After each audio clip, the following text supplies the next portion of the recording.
Boa tarde. No Espaço Livre, vamos saber um pouco sobre o Estatuto da Criança e do Adolescente, ECA, que nesta semana, mais precisamente no dia 13 de julho, completou seus 30 anos de vigência. Esse estatuto ampara e norteia as ações de diferentes poderes que atuam nos municípios brasileiros. Um dos órgãos que tem o estatuto como uma espécie de livro de cabeceira é o Conselho Tutelar. Em Ouro Fino, 5 conselheiros se revezam no atendimento de ocorrências que envolvam crianças e adolescentes e tem no ECA o apoio para o embasamento de medidas adotadas em diferentes casos. O nosso entrevistado de hoje é o conselheiro tutelar Paulo César Lopes. Paulo César, muito bem-vindo ao Espaço Livre. Obrigado. E a nossa primeira pergunta é: o ECA completou 30 anos no dia 13 de julho. Esse estatuto, na sua avaliação, ele é eficaz no atendimento aos direitos da criança e do adolescente? Uma boa tarde. Uma boa tarde, Cláudio. Obrigado pela oportunidade.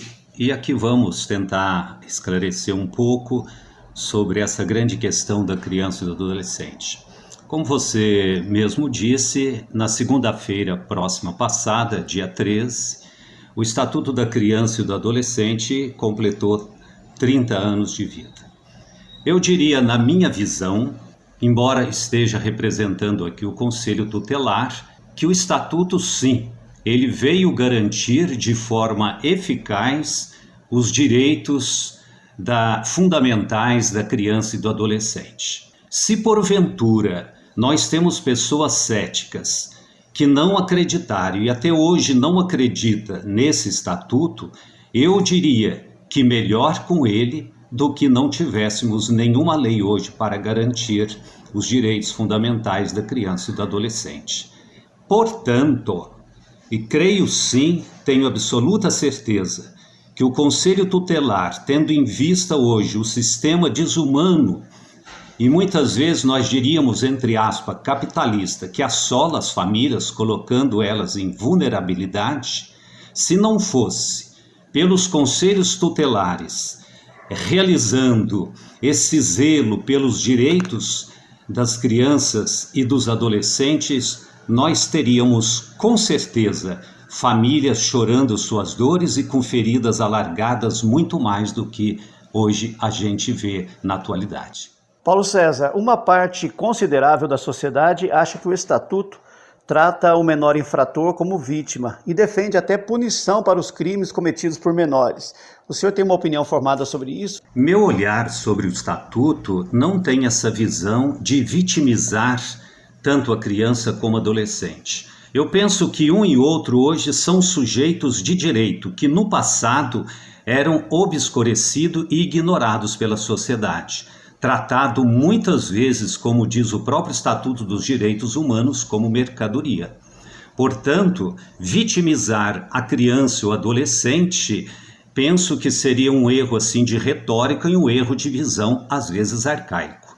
Toda criança e adolescente, ela tem sim que ser amparada e protegida nos seus direitos, principalmente no caso das crianças e dos adolescentes. Já existe uma situação prevista no próprio ECA, que são medidas socioeducativas. Portanto, todo adolescente infrator, ele está sob a pena da lei e cumpre sim as suas medidas educativas, mas isso não lhes tira o direito de ser zelado e garantido os seus direitos. Portanto, nós temos casos e exemplos em Ouro Fino mesmo, cujos menores infratores pagaram duramente pelos seus delitos, inclusive os seus genitores, que foram também penalizados pelas atitudes dos filhos. Então se engana muitas vezes pessoas que acham que o Estatuto apenas protege e não exige as obrigações do adolescente, no caso, infrator. Na comarca de Ouro Fino, Paulo, qual é a maior incidência de ocorrências envolvendo menores? Cláudio, eu vou colocar aqui uma experiência vivida por mim mesmo, estando conselheiro tutelar. Um dos grandes direitos fundamentais que a gente percebe muito que vem sendo violentamente violado, diríamos assim, violentamente violados, seria a questão da convivência familiar e comunitária. nós temos visto muitos jovens, adolescentes e muitas crianças sendo renegadas em segundo plano nessa questão da convivência familiar. Um segundo ponto que a gente nota, cujas denúncias nos mostram muito isso daqui, é a questão da dignidade e do respeito, aquilo que o povo chama de maus tratos.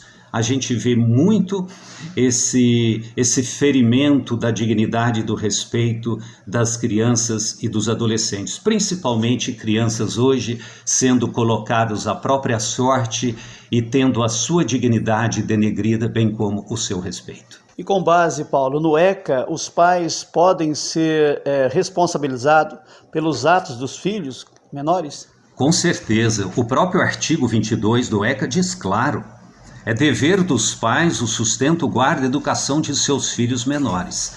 Agora, eu penso assim, Cláudio, o Estatuto da Criança, ele veio usando da interferência do Estado, porque a família, na sua contextualização, não teve e muitas vezes não tem as condições necessárias de tocar a sua vida com dignidade. Por isso, essa tentativa, essa insistência do Estado em intervir.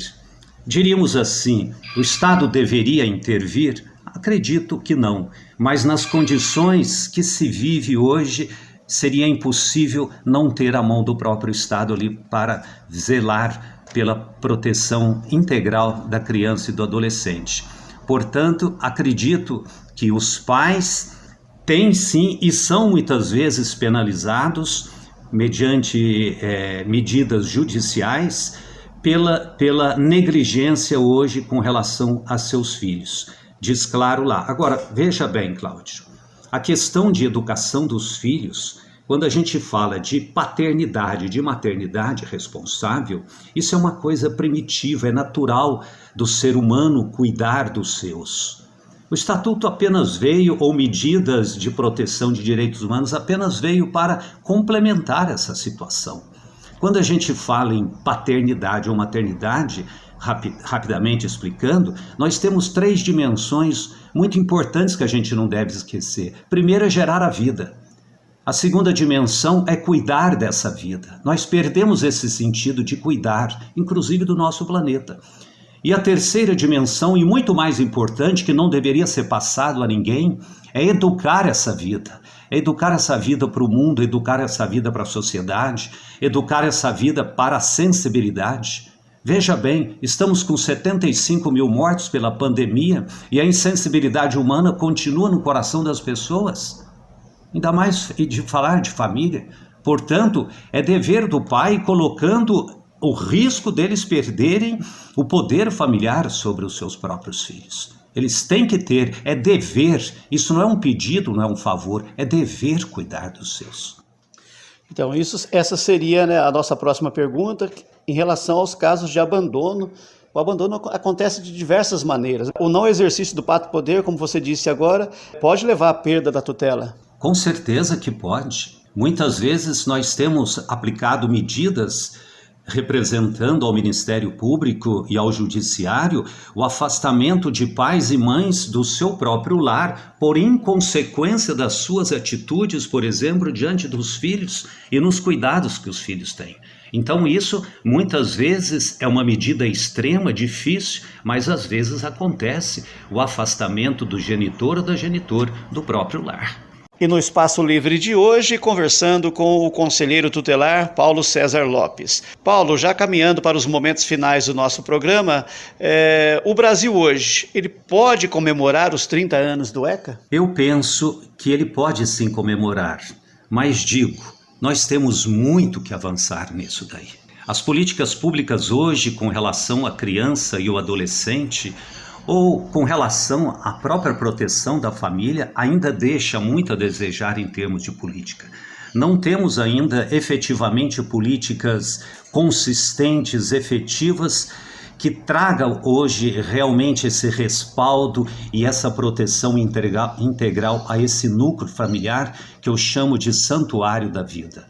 Então precisamos sim, graças a Deus, que temos esse estatuto que vem dar esse respaldo grande, mas temos ainda para os próximos anos que aperfeiçoar e avançar muito, não só em termos de legislação, mas em termos de implantação de políticas públicas.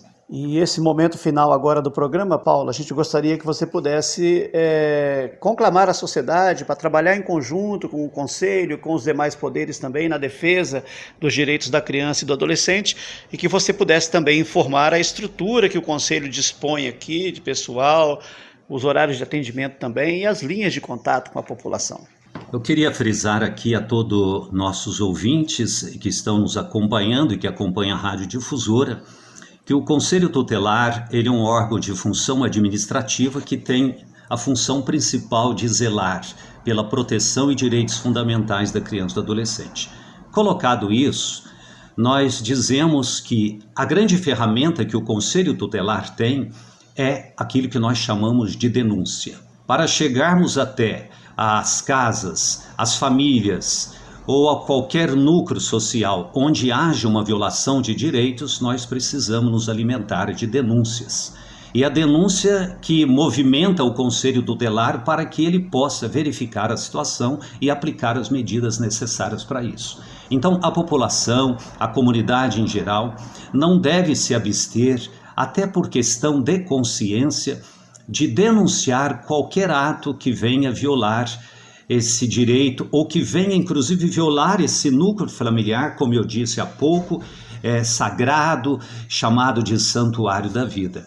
Então, a denúncia é muito importante. E o Conselho ele disponibiliza esse celular de plantão, o 988713091. Das 8 às 18 horas nós temos aqui na sala do Conselho Tutelar o telefone fixo que pode ser usado também, que é o 3441-1524. Repito, a nossa principal ferramenta é a denúncia e a comunidade tem, como a gente falava há pouco, o dever de denunciar qualquer irregularidade nesse sentido. Paulo, agradecemos muito a sua participação no Espaço Livre e mais uma vez, como já fizemos em outras vezes, colocamos a rádio à disposição do Conselho para os projetos, os trabalhos e a conscientização da sociedade. Também agradeço a você, Cláudio, o Conselho Tutelar também agradece à Rádio Difusora, que de uma forma assim, muito proativa tem colocado os seus serviços para que isso possa ser cada dia divulgado e chegando até os lares, a própria população e a todos aqueles que assistem à Rádio Difusora. Então, mais uma vez, em nome do Conselho Tutelar, nós ficamos agradecidos por esse grande apoio sempre que a rádio tem nos dado. Muito obrigado. O Espaço Livre de hoje termina aqui. A seguir na Difusora você vai acompanhar o Rádio Serviço e em seguida vem o Paulo Henrique com o programa Vale Tudo. Para você, uma boa tarde e continue na Difusora.